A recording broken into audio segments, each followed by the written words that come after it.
Let's play some trivia. Chris, what cigar manufacturer was founded in 1895 and has roots in Cleveland, Ohio?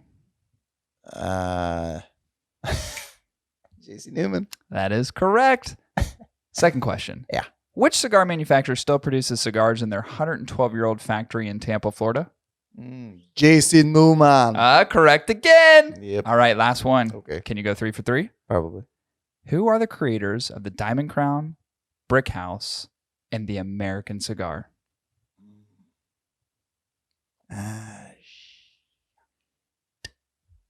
J.C. Newman. That is right. Gosh, you know what? They say you look dumb, but you're pretty smart. Trivia is my thing. I like it. To explore everything J.C. Newman has to offer and a chance to win a free Diamond Crown whiskey set, visit jcnewman.com/hot ticket. The whiskey set includes 2 Diamond Crown Whiskey Rocks glasses, whiskey rocks, and a set of tongs. All the hardware you need for a perfect drink. Again, enter a chance to win by visiting www.jcnewman.com/hot ticket. All right, here we go. Episode 248. Yeah. You know, in my head, because of your work schedule, like my head was like, we were at 248 last week. Yeah, we're 247. We're 247. We were 247 last week. It's 248 this week, yeah. I went as far to change the numbers on all the graphics. 248. I get it mixed up too. Like, if you notice, I'll post Yeah. like episode 245 and it's like episode 244 or 246. And I'm just like, God damn it. It's hard to keep track. Dude, once you get into the hundreds, pretty hard to keep track of. Being honest. Yeah, you just don't care. It's kind of it's just kind of like, it's kind of what it. You know, you're 240 something. It's like, what's another one? And you don't keep track anymore. It's like, you know, when you're dating someone, you know that it's like anniversary, first anniversary, second anniversary, 30. And you get older. When you get to the 60th, well, you're usually probably dead by then. But like, or you're just old as shit and you don't remember anything. You just don't remember or care. It's like, it's like whatever. Also, it typically, like when it comes to serious anniversaries, it's only important to one person. The female. That's it. It's never important to the other person.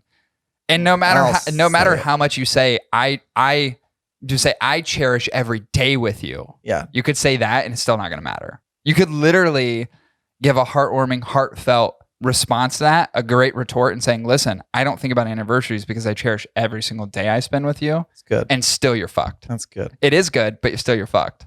Doesn't matter. You're fucked. It's like, I don't love you or appreciate you any less on those other days. That's true. Great retort. Still, you're fucked. You're in the doghouse.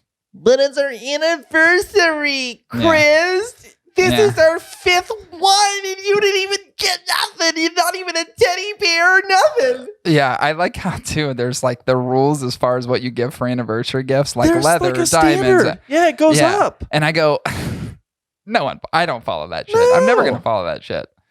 Yeah. Dude, I'd rather just like, hey, here's $500. Go do whatever the fuck you want. You should just be glad I still want to have sex with you. Amen. Joking. It's more than that, people. It's more than that. That's a joke. Kinda. Marginally. I wanted to say thank you because I told you earlier, there's people who reached out just on social media or whatever and said, sorry for you guys' loss, whatever. Our buddy Tim, hockey. We spent a lot of time talking about it last week. To me, it was it was very cathartic. It was like, needed to get off my chest type of thing. And I really haven't said much about it since. But I appreciate everyone being like, dude, sorry for your loss. It's nice when people hear that because it's weird because it's someone you play hockey with. So like the level of importance doesn't seem, it doesn't seem like it's like, hey, this person's like a high price, like someone you play hockey with, but like the meaning around the relationship that was built and the community and all that, it is very important. So it's nice that people kind of stop and said, hey, that's really, sorry for your loss and hope you guys are doing good and all that, which is very sweet. Can I just point out the fuckery though about our experience? Sure. I don't know what that means, but listen, you can point out anything you want. This is a podcast. We can say whatever we want. We went to a viewing. Can you tell me what we actually viewed? We didn't view anything. There was no dead body. There was nobody. Which for me so was what are we awesome. viewing? Yeah, each other. our exclusive, our individual existences. Now, it was really cool to see Tim in all of his young photos because he looks like exactly the same, just without gray hair. Yeah, black hair. Yeah, literally no change at all. That's it. Like, he was 7 years old, looked like the same person. Looked like the same Tim. Yeah, his hockey shit was up, which was dope as fuck. His family came up to us. Obviously, I think you and I more than anybody else because of the long hair. They recognized like you must have been the hockey friends. Yeah. And we're like, yeah, that's us. And they were talking about, oh, he loved you guys, and the hockey community is so amazing, and he just cherished all his time, which is like really heartwarming. It was great. The one dude, definitely his brother, looked identical. Talks like him. Looked more like Frankenstein. Yeah, talked like him too. Talked like him too, and I was like, it's definitely Tim's brother. So that was cool to hear that. All the pictures was really cool. No dead body, which was great for me. It sounds like Tim got cremated ahead of time, which is great. I'm not saying him getting cremated is great. What I'm saying is good for me. Selfishly, I did not want to look at a body. I feel like they should specify, like, if it's a viewing, you're there to view the body. Yeah. If it's not a viewing, what do you call it? Reminiscing? Like, what do we call it? A remembrance ceremony? Like reminiscing, remembering. A remembrance ceremony. A remembrance. Yeah, I think that's more appropriate. That's better. Yeah. But they should say it on the sign. I was pretty... part of me was... when we walked in, I was like, "When are we early? When are they going to wheel on the body?" That was the first thing that went through my head. I was like, where's the body at? Nowhere. Like, is it going to come through the floor? Is it going to ascend from the ceiling? Like, I thought there was a buffet line. Yeah. All the way up to front where Tim would be. And there was a line, but there was no one there. There was no one there. Yeah, there was nothing to view. No. Yeah, which is great. But yeah, it was, dude, sad day. Yeah, it was. But also great day. It was a great day. Great day.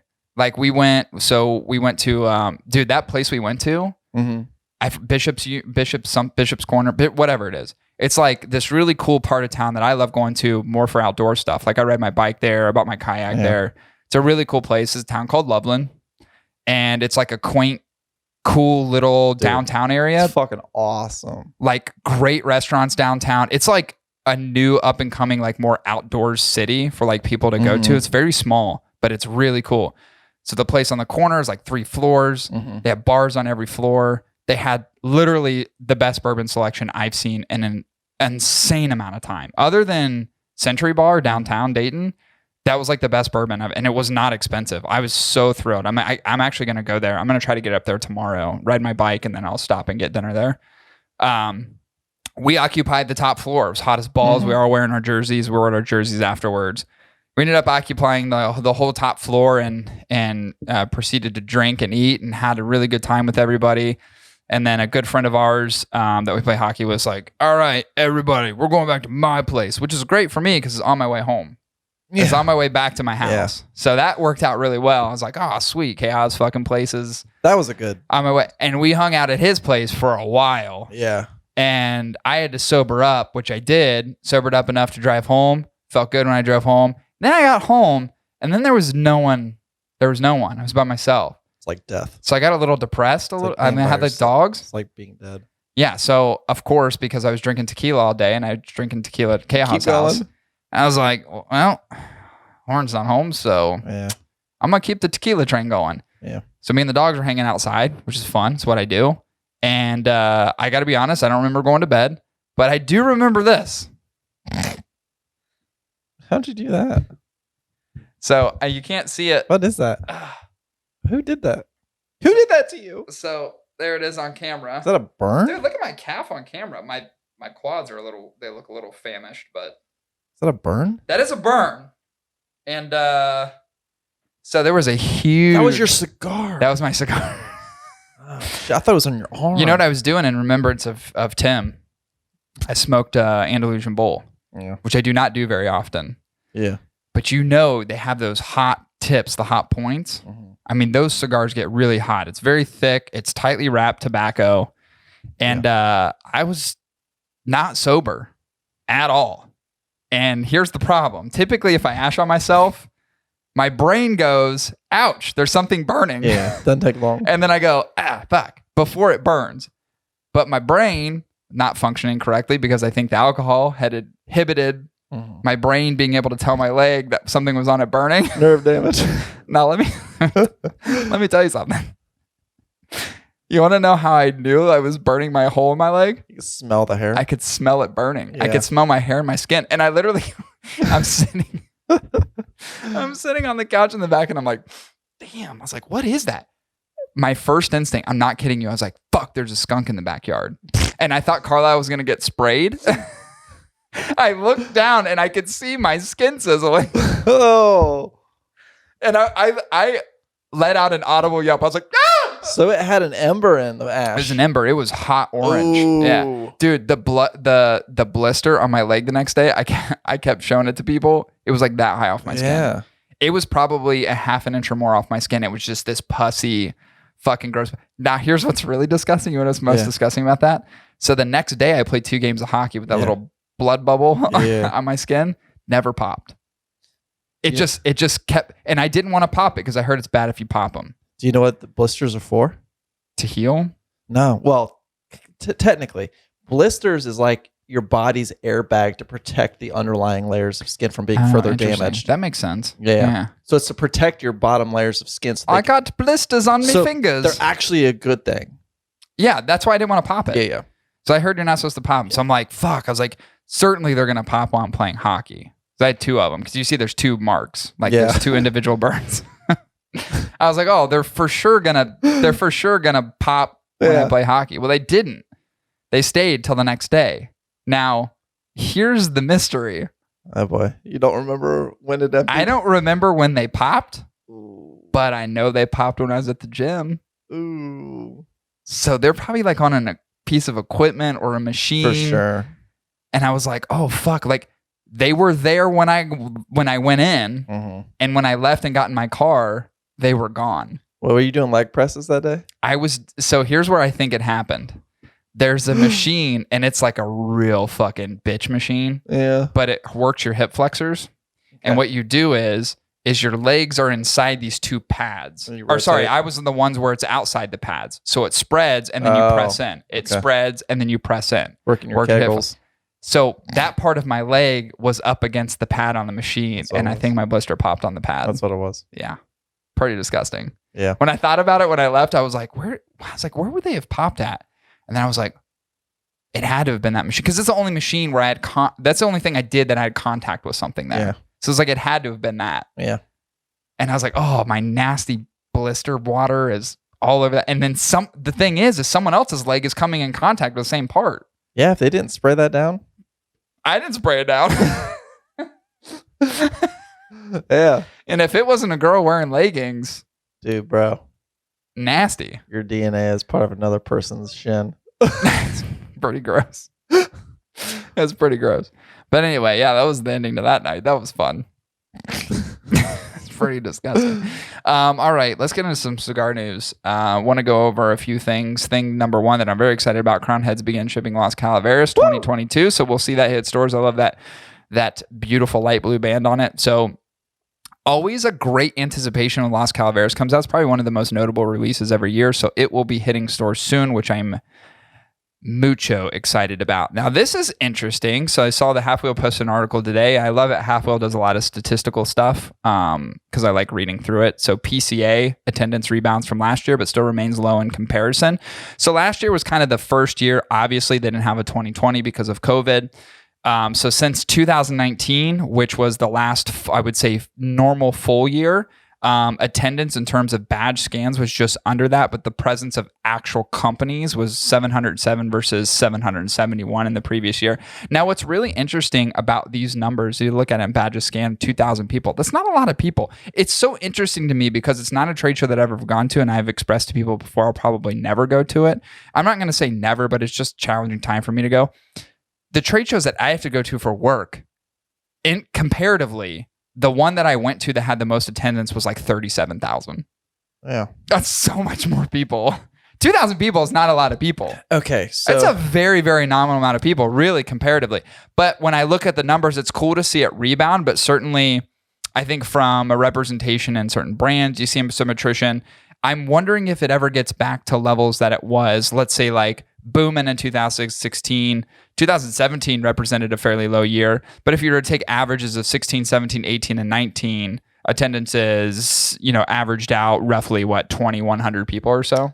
What's the growth curve? What's the growth on that? If you had 300 more from 2000, what is that? What do you mean from 2000? 2000 not on here. 2000 to 2300. Look at 2000. I'm going to do the math. Look at year 2016 as 2314, which is on this chart represented the highest amount of attendance and the highest amount of stores. So it's stores and it's badges. So you have a store and then you have how many people have badges from that store represent the number of people who are actually attending the show. So you could have, obviously you'll have companies that have 2 or 3, 4 people at a time. That's a 24% increase.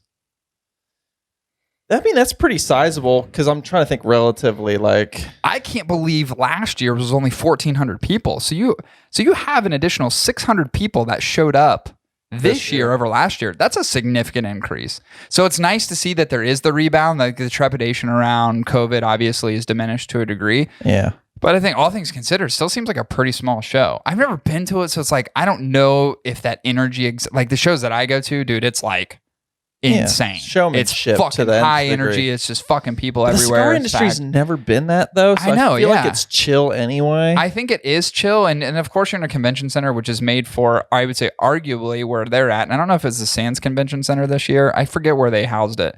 But anyway, a lot of convention centers are they. I want to say they make them universally sizable, meaning that like you have certain halls that could make for a more intimate setting for a smaller show, and then of course you have like. Where I did my show, there was the Las Vegas Convention Center. We occupied the North Hall and the West Hall, and both you couldn't see to the fucking end. It was like they went on forever. Mm-hmm. This is just a massive show in the industry I work in. So I guess that's some of the differences. But I was like, you wonder how the energy, how the flow was.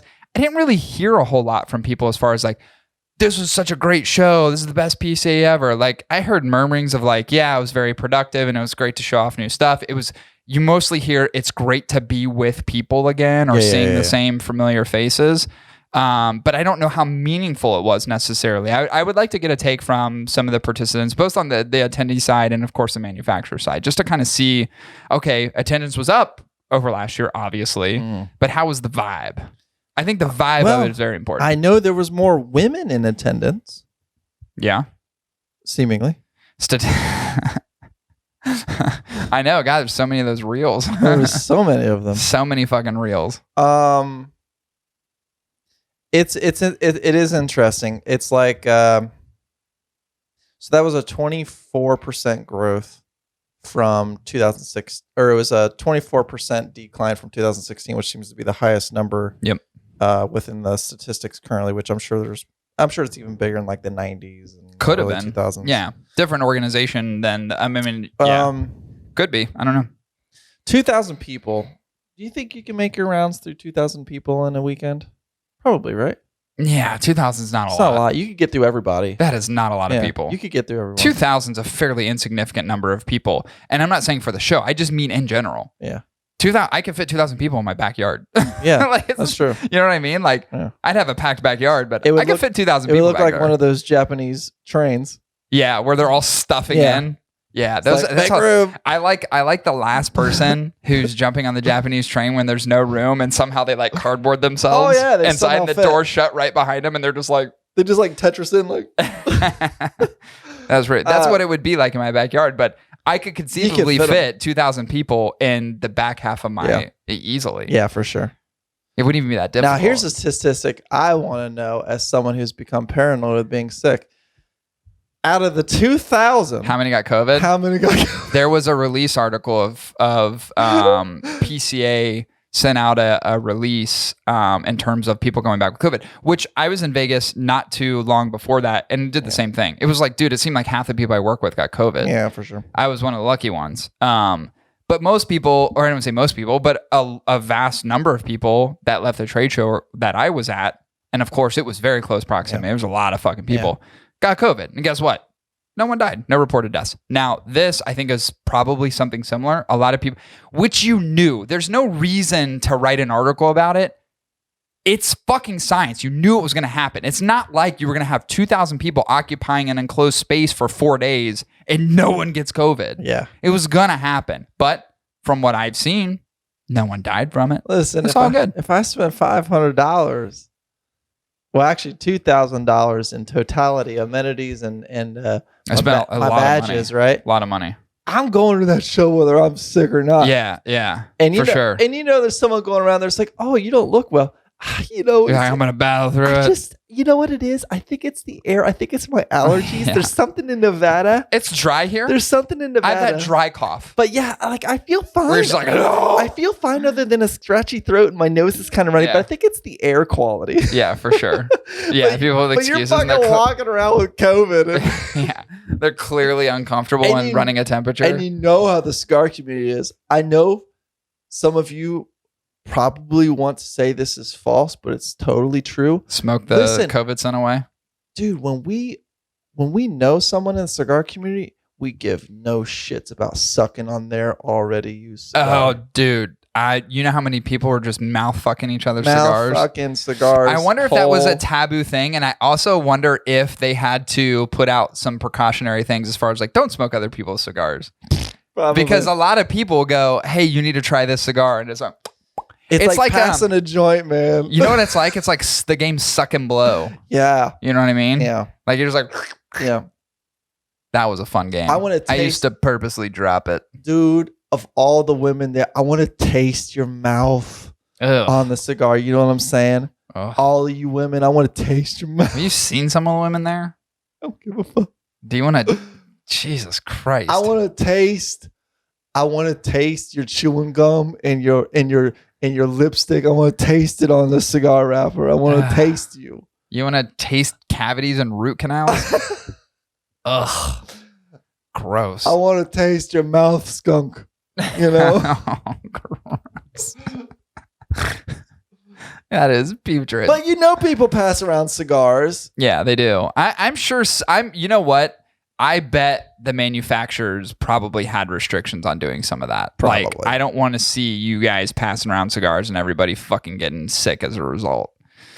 This is an interesting article. Blue Mountain Cigar. Dude, I'm telling you, it's like this whole tax thing. It's like people are trying to rip off the government. And listen, I said it last time. If there's an administration to do it, there's the one to do it. Blue Mountain Cigars. Now, I'm not going to get into so much detail on this. I've got a great summary about this. But Blue Mountain Cigar Company, which is an importer of cigars, is a company called Saboni Corporation. They import cigars from other countries in the United States. They owe nearly $115,000 in unpaid federal excise tax. Now, what's interesting about that, it's one thing to owe, right? Sometimes it's a mistake, but you'll read in here that a discrepancy that was not the result of a clerical error or mistakes of fact. So they knew this was happening. And so here's what the company did. The company, Saboni Company, they own Blue Mountain. So what happened is they were selling to themselves to negate the additional excise tax. Ooh. And covering up the numbers. Ooh. So essentially what happened is it said Blue Mountain Cigars is a fictitious name registered and fully owned by Saboni. So the company was selling the cigars to itself in an attempt to reduce its tax burden. And they owe still an additional $115,000. I don't understand what's going on, but people are really trying to fuck over the government and the cigar community. Like, listen, we've been covering cigar news for an extended period of time. And in the recent fucking 3 weeks, which there's been some shady shit that's happened. But I'm telling you right now, this is the first time I've seen back-to-back trying to fuck the government from a cigar perspective. Who do you think's next that was like not assuming? Like, can we make some bets? Like, who's a brand? Can we make bets on who's assuming? Yeah. Because I know. Yeah. I'm not gonna say it because people get super pissed off, and I don't want the fucking followers to come to my house and kill me. Well, I know what you're talking about. But you think him? But yeah, but it won't be tax fraud. It's gonna be like it's gonna be like human trafficking. Yeah, no shit. It's gonna be some real fucked up shit. So I don't know. There's certain people that have.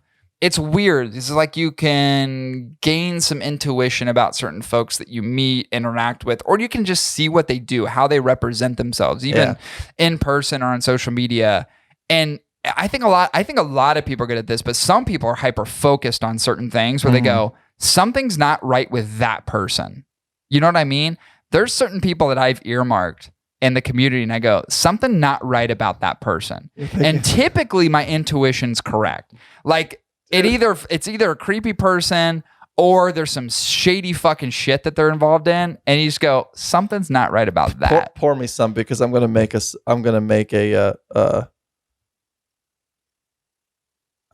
statement here that might get me in trouble. No, don't, please. I don't want to have to edit anything out. I have a brand in mind. You know, like the fake it till you make it types? Oh, I know who you're going to say, but you can't say them. You know what I'm talking about, right? I think I know who you're talking about, but you can't say it. Yachts. This perception of... Oh, no. Okay, yeah, you can say that. I thought you meant someone else. I really thought there was another Brady, and I literally was going to be like, you cannot say it. I know what one you're talking about. I don't think you do. But let's see if you know what I'm talking about.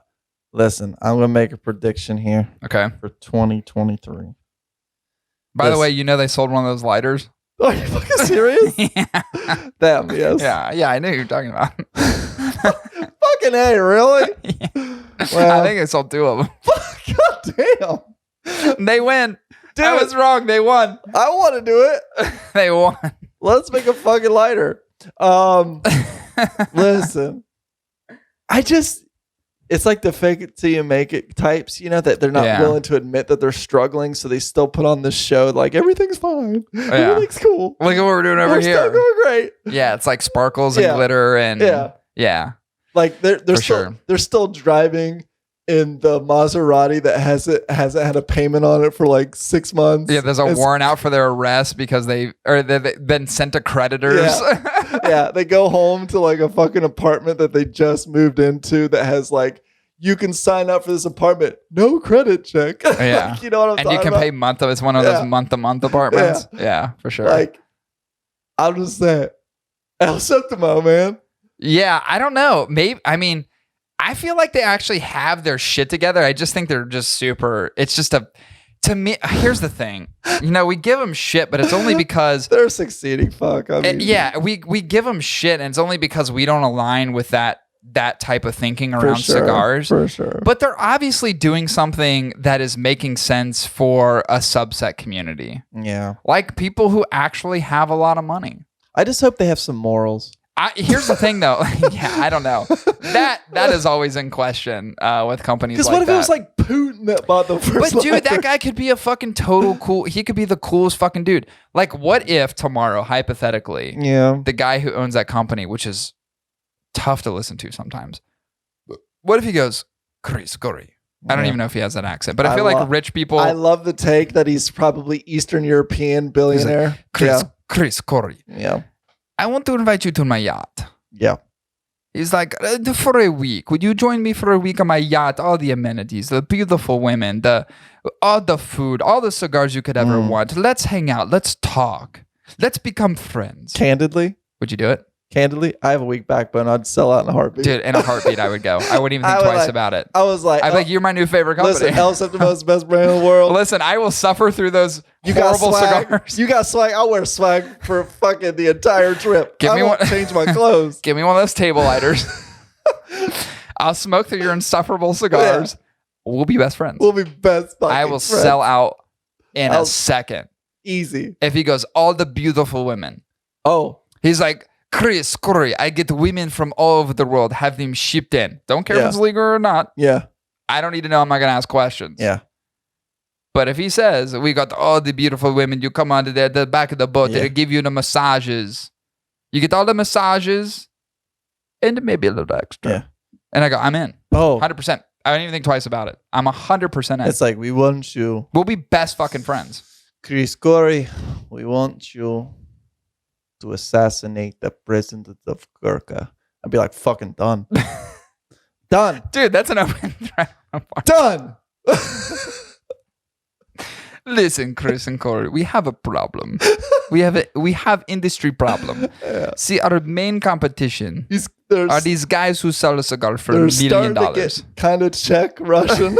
I know. I don't know. I went from like Spanish to French to Russian to like some weird Eastern European.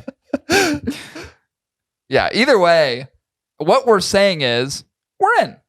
Yeah. 100% in. If it literally said you can come to my yacht, I'd like, dude, say no more. First of all, We're best friends. Yeah, we're totally best. I'm agree with you. I'll wear the swag. Yep. I'll fucking hype the shit out of your cigars. Yeah. We'll be best friends. Yep. You'll be a show sponsor. I won't even charge you. Fucking free. Yeah. Yeah.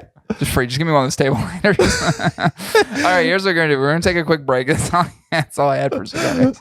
We're going to take a quick break. We'll be at you guys in just a minute. Hang tight. You know, I'm getting to the point now, my age, my health, the fact that, you know, I've gotten all this social anxiety that I don't even want to leave my house anymore. The thing is, like, I still want to smoke cigars at home, but I sure as shit do not want to leave my home. Yeah, well, you're perpetually sick. So there's a societal responsibility that you have as well. I just wish there was like some way for me to like buy cigars without having to think about it. I think I have the medicine for you. My cigar pack. Curated packs come straight to your door every single month. Is it 5-pack of cigars, specially handpicked for you. And you can also subscribe to the Factory Direct program and get cigars that you can't get anywhere else. Yeah, as long as it covers the Omicron variant, I'm good. I heard they show up in hazmat suits. Yeah. Just to make sure that safety and protection are at top of mind. So you can visit My Cigar Pack, www.mycigarpack.com, just for all their options. Again, that's www.mycigarpack.com. All right, cool. We're back. Here we go. We have 2 reviews for you guys today. So this is something a little bit different. And we've done 2 reviews before, but it's mostly like a smoke challenge thing. This time, what I wanted to do is just actually have 2 reviews.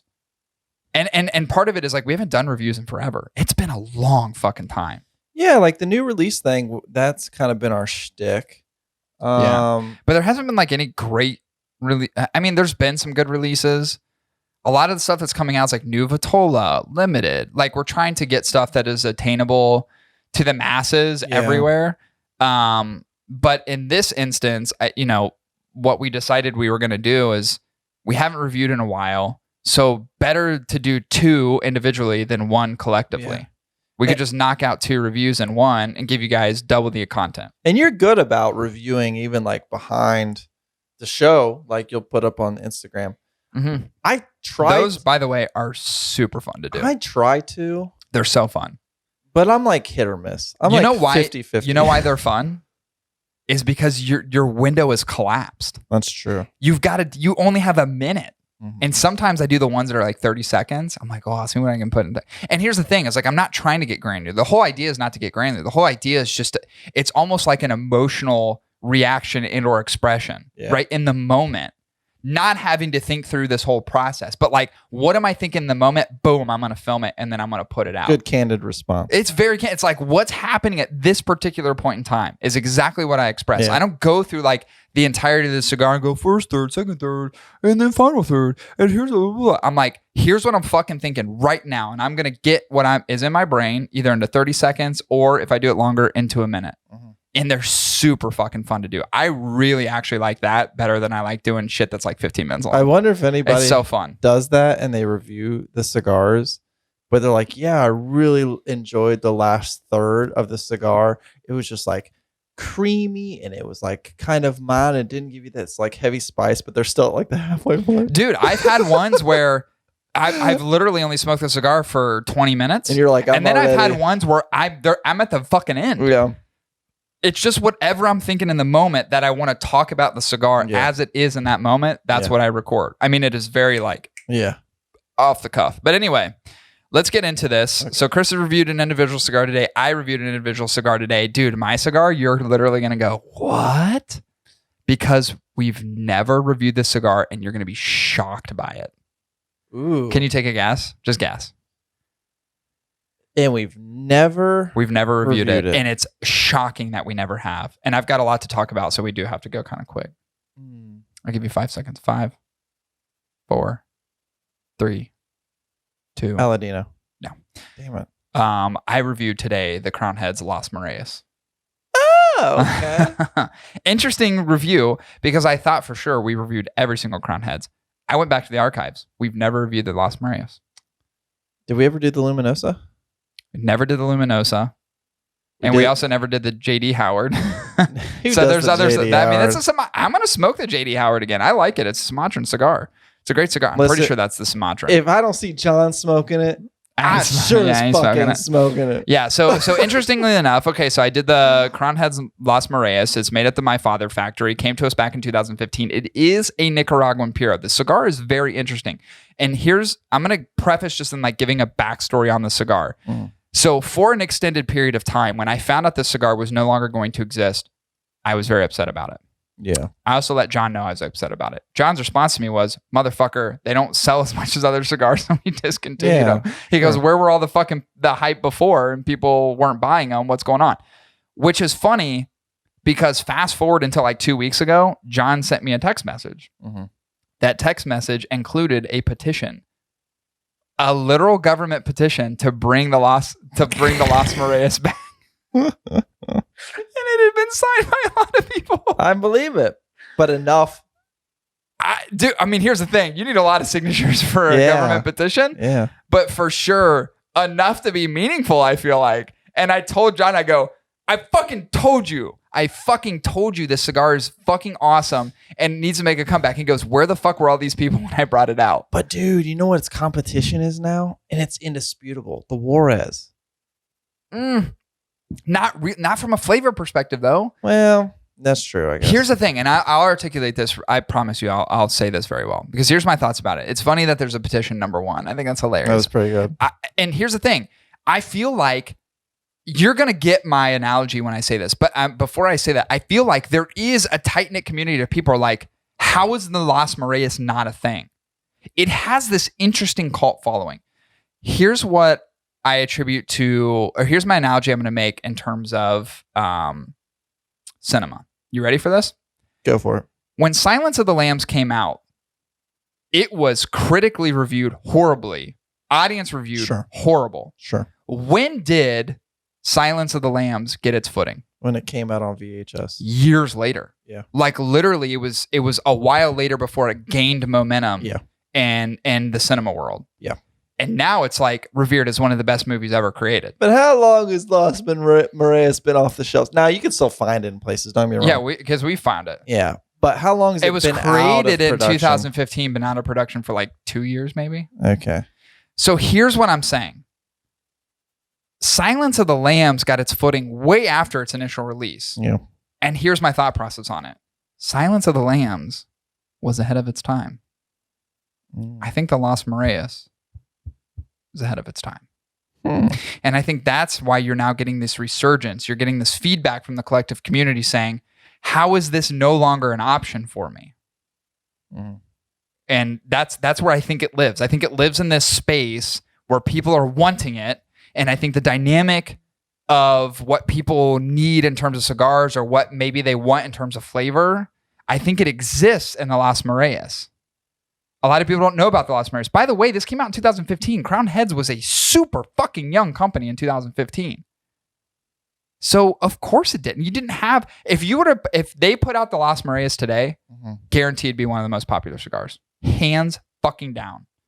You know what I see? I just see someone from the future, just like teleports in from a distant future. Hello, Earthlings from 2022. I'm here to proclaim that the Las Mareas must be brought back because in the year 3042, it is the gold standard for the best cigar in the world. I can't wait till time traveling exists to where that actual scenario happens. The Las Mareas has stopped countless wars. It is the ultimate unifier. It could be. Cures all diseases. COVID has been abolished via the Las Mareas. Yes. I implore you, bring it back for your children's children. You know what's interesting? You sound like the guy from Galaxy Quest. Yeah, it's true. All right, let me get into the breakdown. So it is a Nicaraguan Puro made at the My Father factory. I smoked the Rothschild 4.5 by 48. There's other Vitolas, and I'll get into like some of the variants in the Vitolas, but I smoked this in the Rothschild's 4.5 by 48. Comes in at an MSRP of $8.25. Now, let's get into the construction of the cigar. It's very light in color. It's more caramely in color. What I really liked about this cigar, which is kind of indicative that it may have kind of sat for a little bit of time, is that it was very marbled. So you had some of those dark spots in it, which I love marbling in a cigar. Doesn't really do anything as far as like, you know, burn wise or any sort of structural integrity of the cigar. It's just cool in appearance. The cigar in itself, obviously it's a smaller vitola, but it's very light in the hands. It's not a dense cigar. It's a lot of it features like thin tobaccos. So it's not very heavy. It's not like a Connecticut broadleaf that's just like ultra firm, ultra thick. It's very, very light, thin wrapper type. Slight oil to it. Not anything that's like overly oily. It's not sticking to your fingers, but a little bit of the oils, just expression on the wrapper type itself. And structurally, absolutely flawless. Because it's so old, it's like fossil fuels. It's just excreting natural petroleum. It's just like an old fucking dead dinosaur. Could be. Burn. Dude, I actually took a picture of it because it's so good. Because there's often times where I talk about these cigars, I'm like, no one's going to believe me unless I take a picture. Sure. I took a picture. Dude, amazing burn line. Burn even, literally perfectly even all the way through. Superb draw. Effortless in terms of the burn. Absolutely wonderful. Great resistance on the draw. Full mouthfuls of smoke. Like it was perfect. Actually, I had never smoked this vitola in the Las Mareas before. It's the first time I smoked this one. And it was incredible. It actually may be my new favorite vitola. Just in terms of size. Because they had that Corona vitola too. Yeah. And I think there's is there the Lancero in the Las? I think there's a Lancero in the Las Mareas. I feel like I can't remember, and don't quote me on that. John will correct me for sure. John gifted us an unbanded, I thought was Las Mareas. It is, Lancero. and it was in the winter. And we literally both said it's a Las Mareas Lancero. And I don't know if it actually was. I thought it was. But it was an incredible cigar. But anyway, in thinner vitola I've had before, which I appreciated, but I really like the way this one smoked. Flavor-wise, it's woody, it's nutty, it's sweet, it's creamy. The best part, especially on the retrohale, it's fucking buttery smooth. Dude, it's so good on the retrohale. I mean, literally like buttery smooth. Nick Puro, right? So good. Nicaraguan Puro. From my father, which I will say, this is the furthest removal from a typical of my father you'll ever get. Hands down. There is not. I don't care what they've made for Tatuai. I don't care what they've made for themselves. Even some of the lighter Connecticut shade cigars in my father. This is very, very different than anything that's come out of my father. Factory. My father's kind of always had a little bit more stronger, bold, expressive spice profile. Yes, of course. Like always. And that's not this. Okay, yeah. Like you didn't hear me say spice or pepper. Nope, I didn't hear. I said woody, nutty, buttery, sweet, creamy. Dude, very, very good. Like for a Nicaraguan Puro, surprisingly good. All right, so I'll get into the pros and cons, and then I'll go back and reintroduce. Okay, here's my scoring for each. So pros, great looking cigar. Looks beautiful. Love the marbling. Construction wise was flawless. Near perfect burn. No challenges whatsoever. The burn line was amazing. I have photo evidence to say, and I will post it. Amazing balance of flavors. I like all those flavors. Those are the kind of flavors that I kind of gravitate towards, like more of those smooth, sensory, like they're very palatable flavors. They're not one extreme or the other. The only con that I had to it, which is actually kind of indicative of what you get in some Cuban cigars, is the flavors crescendo. They get better as you go on. And the only reason I cite that as a con, which isn't really a con, it's just something to note, is that if you're smoking the cigar, you may be a little bored at first. But once you give it some time and the flavors meld and they crescendo towards the end and they just get more expressive as you go on, you'll appreciate the cigar more. So if in the beginning you find it to be a little boring, keep smoking the cigar because it really all starts to come together. It is, and I know there's other like Half Wheels have cited this. Dojo's cited this. I think Kupix, they cited this as well. The cigar itself is quote unquote Cuban-esque, which I kind of hate that term, but it's kind of the only term that really matches a cigar. It really is. It does have that kind of like, and to me, if you get a Cuban-esque cigar, if you admire that type of flavor profile, well, construction-wise, kills every fucking Cuban I've ever had. And did it for $8.25. So let me get into the score. Here we go. Construction, 10 out of 10. Absolutely amazing. Burn, 20 out of 20. Absolutely fucking amazing. Flavors, really like the flavors overall. To me, super well balanced cigar. I gave you my pros, I gave you my cons. I gave it a 25 out of 30. I did say this was priced appropriately at $8.25. Kind of want to go back to the old school days. It is a smaller Vitola. It's a 4.5 by 48. It's a little bit smaller. It's just shy of a Robusto. It's a Rothschild. That is very appropriate for the cigar. How long did you smoke it? 45? Actually, it smoked. I can tell you exactly how long it smoked. It smoked for almost an hour. I bet I was 2 minutes shy of an hour. You babied that. I babied it. Yep. I was really enjoying it. Also, finger burner for sure. I mean, I smoked it down to where I was literally burning my fingers. So that gives me a total score of a 92. Do you know what Lost Mareas stands for? Lost fingers. Because they say it's such a finger burner that by the time you're done with it, you lose a finger. Wouldn't it be like Los Dijotos? I don't know. I don't know what it is. I don't know what Spanish is for fingers. It's something digit. It starts with, it's a D-I something. D-I-G. Fingeros. I don't think that's what it is. Oh, okay. 92%. Great score. Highly recommended. Dude, Hell yeah. Bring the Los Mareas back. Bring the Los Mareas back. Dude, I'm signing that petition. Actually, I already signed it. Did you? Yeah, John sent it to me. I found it. Hell yeah, I'm going to be the fucking front runner on that bad boy. All right, Chris, let's get into your review. So mine is kind of on the opposite side of the spectrum. You're dealing with a cult classic. I'm dealing with the prestigious.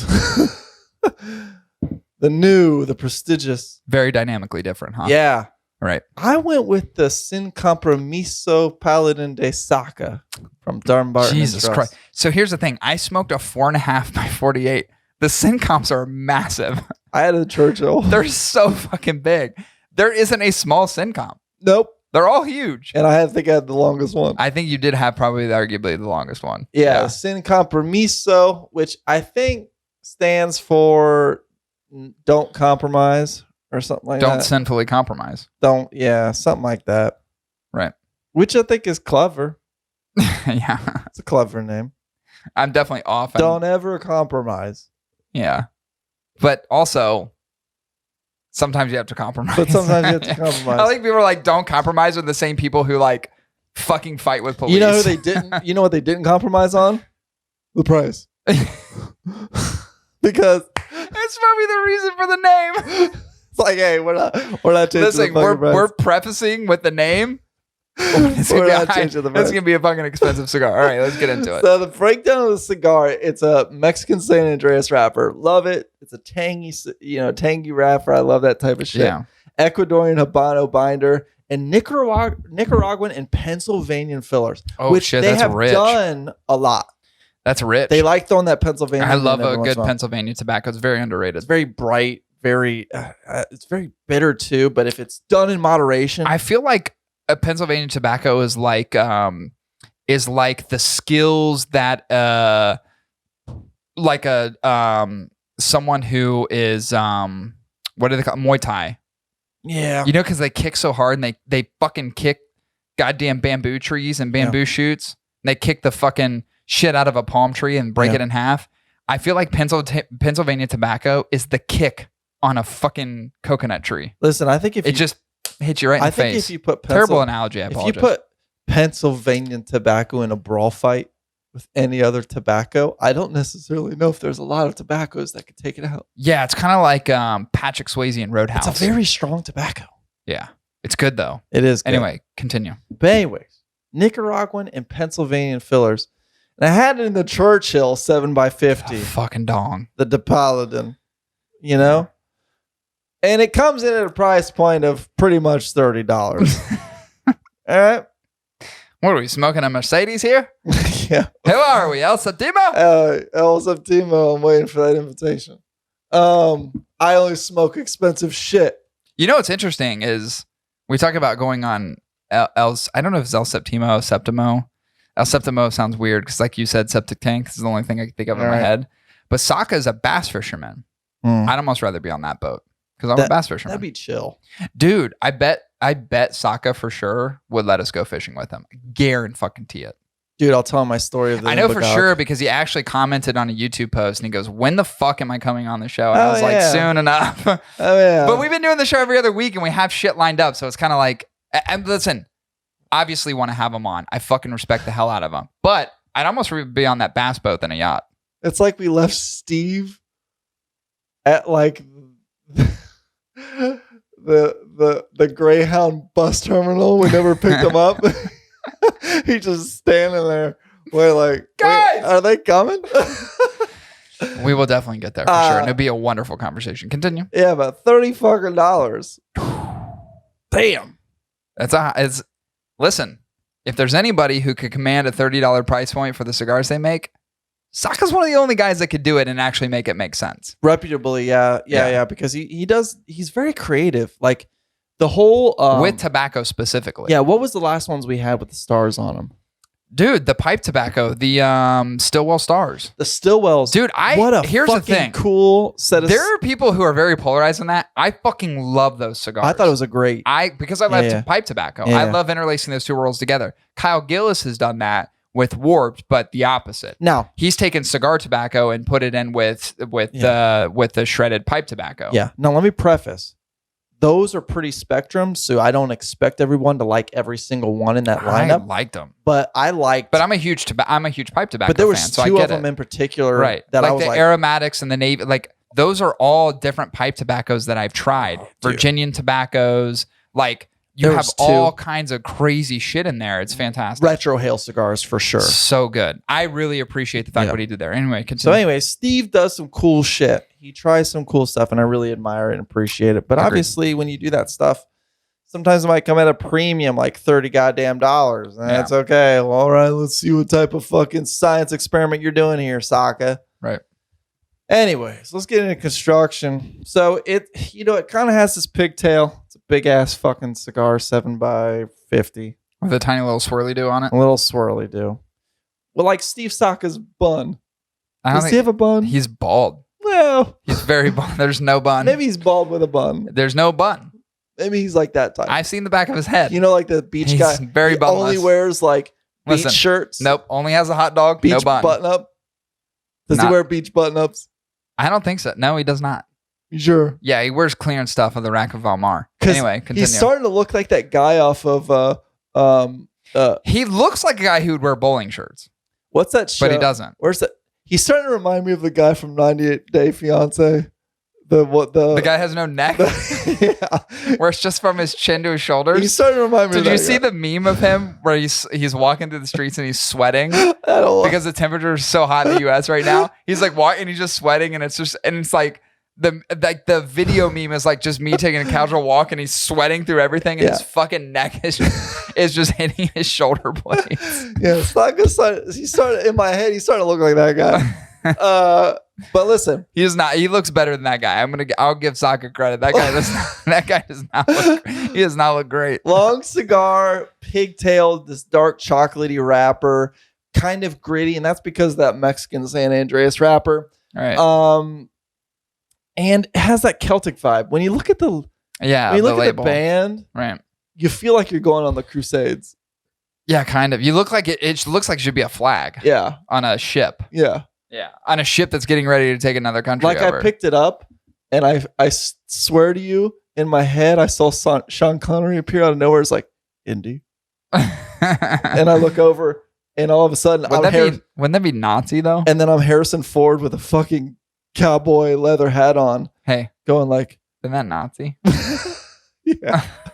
That's like I'm in the fucking like Lost Crusade right now, or Last Crusade. What I could honestly think is I think that label could be flown as a flag on the Mayflower when it was coming to the United States. Yeah. Could have been a Mayflower logo. Yeah, it could have been. All right, continue. I want to know where you got that logo. Anyways, construction is great, man. I've never really ever had a complaint about construction from a Saka Dunbarton Trust cigar, but it looks cool as shit. I really like it. And it had kind of like that paper footed wrappy thingy. Mm-hmm. I don't know what that is. What do you call that? Mm-hmm. Tissue paper. Yeah, whatever that thing is. Great construction. Burn. Great burn, man. 2-3 puffer, a lot of smoke production. Medium gray ash, light or kind of lighter gray ash, but it's like pretty decent even burn line. No issues there. Smoked all the way through 7x50. Yeah, no issues. Damn, that's awesome. No issues. Flavors, most important part: tangy, bittery, leather, kind of peppery. Right up my fucking alley. Yeah, that's your jam. That's my jam, dude. And it's like that pretty consistently. There's not a whole lot of change ups of flavor, but dude, It hits my spot. I loved it. I did like it. And it comes sometimes spicier than others. I couldn't really retrohale it.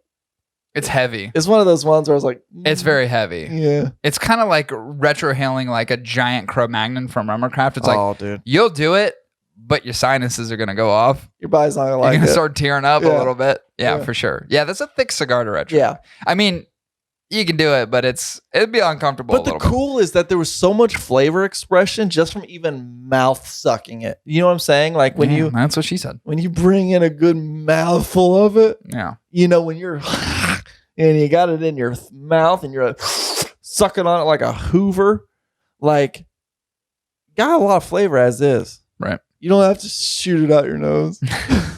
You know? Has a woman ever done that? Of course they have. Has a gay guy ever done it? Of course. Yeah, of course. What do you mean? What do they call it? Blowing your nose? You've never, listen, you don't think, all right, this is going to sound Yeah. whatever. It's a podcast. Get over it. You don't think anyone's ever cummed in someone's mouth and then told a joke and it come out the person's nose? Of course that's happened. Of course that's happened. All right, don't think about it too much. I'm just saying that obviously that's probably occurred. It's just science. It just happened. Don't think about it. You're logistically thinking about how it's going to happen. Got this cum hanging out your nose. It's like the snot bubble from the kid from Little Giants. Just trying to blow it out, but it's sticky and it's just stuck in there. All right, continue. You've got 5 minutes. Oh fuck. But I love the flavors. It was very consistent flavor profile. There wasn't a whole lot of change ups, but the flavors you get, there was a lot of expression and flavor. Just not really a retrohale cigar. But here's what I'll say: price, dude. Price. Yeah, $30. It's extensive. $30, man. Tough. It's a tough. That's a tough one to Tough swallow. pill to swallow. Yeah. For a lot of women. Tough to swallow. Or even if you're gay. Right. We're inclusive. We're very inclusive. inclusive. Whatever pronouns you use, anybody can swallow. Yeah. Or not swallow. And even if you don't think you have a throat biologically and you have gills like a fish, yeah. you can still probably swallow. I've heard some pronouns of unicorns. They don't swallow. Or elves. I heard elves don't swallow either. All right, continue. You have 4 minutes. But pros and cons. Great bold flavors as is, even with it being consistent. If you like that spicier, leathery, bitter earthiness, god dang, it hits a spot, dude. Yeah, she's a thick bitch. And if you're watching a fucking Indiana Jones movie, it makes it even better. There you go. Personally. Cons. Dude, Yeah, I mean, of course. There's one major $30. con. Yeah, there's one major There's con. really no other con. Yeah. You know? Yeah. It's just expensive. It's just expensive. Yeah. It's just a lot of money to pay for. But anyways, 10 out of 10 on construction, 20 out of 20 on burn. Which is great, by the way. Yeah. I do want to make note, and a cigar that's a 7x50. It's a very large. The more you produce in tobacco, the more shit can go wrong. So the fact that you have a 7x50 that has an immaculate construction, immaculate burn is enough in itself. Yeah. To give high remarks to. Continue. Yeah.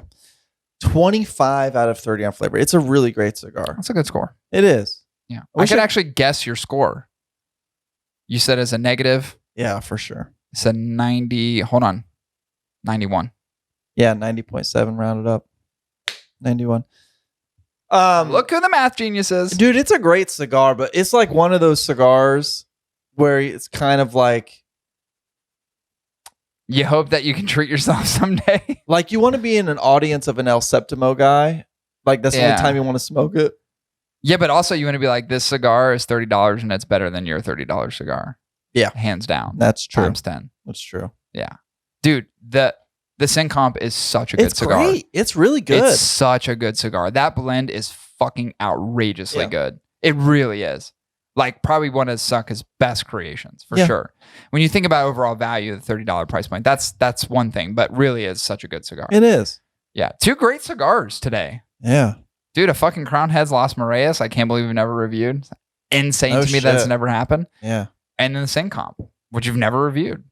That's fucking beautiful. What a beautiful episode. All right, let's get out of here. Not like literally out of here, but like out of the show. You want to get out of here? Let's get out of here. We just started. I pull up a steering wheel. It's like All right. That will conclude episode 248. Thanks for hanging out with us today. Actually, really had a lot of fun on this episode. That's a good one. A lot of laughs. I'm glad we got a chance to do 2 reviews too. I think people will appreciate the fact that we can cover 2 in one episode as opposed to just talking for 30 minutes about one. I think it's very appropriate even from a time frame perspective. So thanks for listening. We will not have an episode next week because I will be in the wonderful city of Baltimore. And by wonderful city, I mean like if you go 1 block left or 1 block right, you're going to die. Yeah. But I will be in Baltimore next week. So we will not have an episode the following week. So we'll be back at you in 2 weeks with episode 249. Thanks hanging out with us, not for us. You don't hang out for us. That's the wrong. They can do it for us. Like they kind of feel obligated. FUBU, for us, by us. Thanks for hanging out with us. We'll be back at you in 2 weeks with episode 249. See you, everyone. See you, elves.